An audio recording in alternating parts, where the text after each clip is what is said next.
Hey guys, welcome back to my YouTube channel. मेरा नाम है अमित मिश्रा और आप देख रहे हैं इक्वेशन हब। तो यार, आज के वीडियो में हम एक ट्रिक देखने वाले हैं जिस ट्रिक की मदद से हम ट्रिग्नोमेट्रिक के कुछ स्टैंडर्ड एंगल को याद कर सकते हैं। वैसे तो स्टार्टिंग में स्टैंडर्ड एंगल की जो वैल्यूज है उनके बीच में काफ़ी कन्फ्यूजन रहता है, लेकिन मैं ऐसा ट्रिक बताऊंगा जिससे आपको बिल्कुल भी कन्फ्यूजन नहीं होगा और ये चीज़ें आपके दिमाग में हमेशा बनी रहेंगी। क्योंकि क्या होता है कि जब हमारी प्रैक्टिस हो जाती है ट्रिग्नोमेट्री में तब तो हमें वैल्यूज याद रहती हैं, बट स्टार्टिंग फेज में जैसे कि अभी हमने नया ट्रिग्नोमेट्री पढ़ा है तो हमें काफी कंफ्यूजन रहता है ट्रिग्नोमेट्री की वैल्यूज को लेकर। तो चलिए वीडियो को स्टार्ट करते हैं। तो हमारे पास जो ट्रिग्नोमेट्री का स्टैंडर्ड एंगल है जो कि हमें क्लास 9 में पढ़ना है वो है हमारा 0 degree, 30 degree, 45 degree, 60 degree, 90 degree. तो इस 5 स्टैंडर्ड एंगल को याद करने के लिए हमें सिर्फ साइन का स्टैंडर्ड एंगल याद रहना चाहिए। उसी से हम सारे बाकी अपने 6 ट्रिग्नोमेट्रिक रेशियोज का स्टैंडर्ड एंगल फाइंड आउट कर सकते हैं। तो इसके लिए ट्रिक क्या है, हम सबसे पहले 0,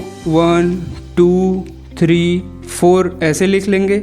फिर सारे वैल्यूज को 4 से डिवाइड लगा देंगे। तो यहाँ से हो जाएगा 0/4, यहाँ से हो जाएगा 1/4, यहाँ से हो जाएगा 2/4, यहाँ से हो जाएगा 3/4, यहाँ से हो जाएगा 4/4। तो यहाँ से ये वैल्यू 0 हो गई, यहाँ से ये वैल्यू 1/4 हो गई, यहाँ से ये वैल्यू 1/2 हो गई, यहाँ से ये वैल्यू 3/4 हो गई और यहाँ से ये वैल्यू 1 हो गई। अब इसके बाद हमें क्या करना है, सारी वैल्यूज पे हमें अंडर रूट लगा देना है। यहाँ अंडर रूट लगा देंगे, यहाँ अंडर रूट लगा देंगे, यहाँ अंडर रूट लगा देंगे, यहाँ अंडर रूट लगा देंगे और यहाँ अंडर रूट लगा देंगे। तो अंडर रूट 0 की वैल्यू हमारी 0 होती है और अंडर रूट 1/4 की वैल्यू हमारी 1/2 होती है और अंडर रूट 1/2 की वैल्यू हमारी 1/√2 होती है। अंडर रूट 3/4 की वैल्यू हमारी अंडर रूट 3/2 होती है और अंडर रूट 1 की वैल्यू हमारी 1 होती है। तो ये हमारा 5 स्टैंडर्ड एंगल फाइंड आउट हो गया जो कि साइन का है। ये है हमारा साइन 0 की वैल्यू, ये है हमारा साइन 30 डिग्री की वैल्यू, ये है हमारा साइन 45 डिग्री की वैल्यू, ये है हमारा साइन 60 डिग्री की वैल्यू और ये है हमारा साइन 90 डिग्री की वैल्यू। अब इसी से हम अपना पूरा टेबल ड्रॉ करेंगे। तो टेबल ड्रॉ करने में भी हमें कुछ ट्रिक को फाइंड आउट करना पड़ेगा, जिसके पहले हमें एक और चीज जानना है कि tan की जो वैल्यू होती है, tan इक्वल टू होता है साइन अपॉन कॉस। तो अब हम स्टैंडर्ड एंगल की वैल्यू लिखेंगे। तो साइन 0 डिग्री की वैल्यू हमारी 0 आई थी, साइन 30 डिग्री की वैल्यू हमारी 1/2 आई थी, साइन 45 डिग्री की वैल्यू हमारी 1/√2 आई थी, साइन 60 डिग्री की वैल्यू हमारी √3/2 आई थी और साइन 90 डिग्री की वैल्यू हमारी 1 आई थी। तो ये है हमारा साइन का स्टैंडर्ड एंगल।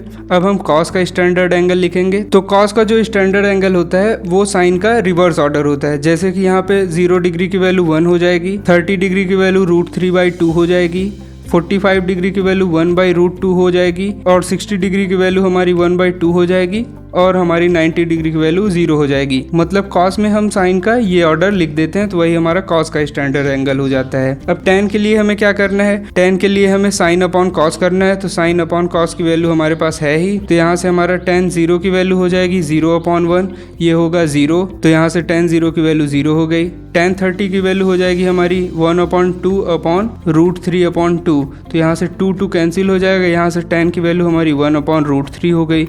अब tan 45 डिग्री की वैल्यू हमारी 1/√2/1/√2, ये सब कैंसिल होकर हमारा 1 बचेगा। तो tan 45 डिग्री की वैल्यू हमारी 1 हो गई और tan 60 डिग्री की वैल्यू के लिए √3/2/1/2, 2 से 2 हमारा कैंसिल हो जाएगा। तो tan 60 डिग्री की वैल्यू हमारी √3 आ गई और tan 90 डिग्री की वैल्यू हमारी 1/0 हो जाएगी जो कि एक नॉट डिफाइंड वैल्यू है। तो यहाँ से ये हमारा नॉट डिफाइंड वैल्यू आ गया। अब कॉट का हम स्टैंडर्ड एंगल लिखेंगे। तो कॉट का स्टैंडर्ड एंगल हमारा क्या होता है, वो होता है tan का रेसिप्रोकल। तो tan का रेसिप्रोकल लिखेंगे तो यहाँ से हमारा cot 0 की वैल्यू हो जाएगी 1/tan 0, यहाँ से 1/0, ये एक नॉट डिफाइंड वैल्यू है। तो cot 0 हमारा नॉट डिफाइंड वैल्यू हो गया। अब वैसे ही tan 30 डिग्री 1/√3 का रेसिप्रोकल हमारा √3 हो जाएगा। तो यहाँ से cot 30 डिग्री की वैल्यू √3 आ गई। cot 45 डिग्री की वैल्यू 1 हो जाएगी, cot 60 की वैल्यू 1/√3 हो जाएगी और cot 90 डिग्री की वैल्यू हमारी हो जाएगी 1/tan 90 डिग्री। तो यहाँ से ये हो जाएगा 1/sin 90/cos 90।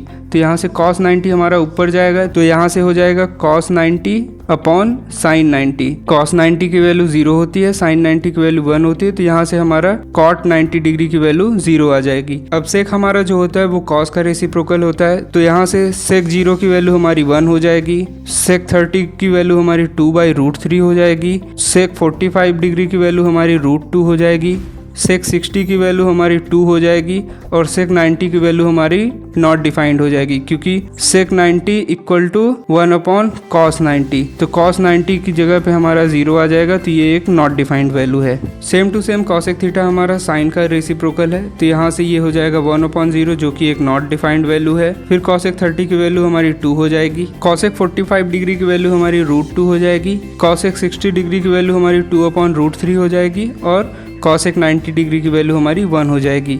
तो यहाँ से ये हमारा पूरा टेबल क्रिएट हो गया जो कि ट्रिग्नोमेट्री का स्टैंडर्ड एंगल टेबल है, और इससे हमें ट्रिग्नोमेट्रिक रेशियोज के सारे स्टैंडर्ड एंगल मिल गए। तो इसी ट्रिक से आप ट्रिग्नोमेट्री के स्टैंडर्ड एंगल को याद रख सकते हैं। और ये वीडियो यहीं पे एंड होता है। और अगर आपको ये ट्रिक अच्छा लगा तो वीडियो को लाइक करके चैनल को सब्सक्राइब करना ना भूलें। Thank you so much.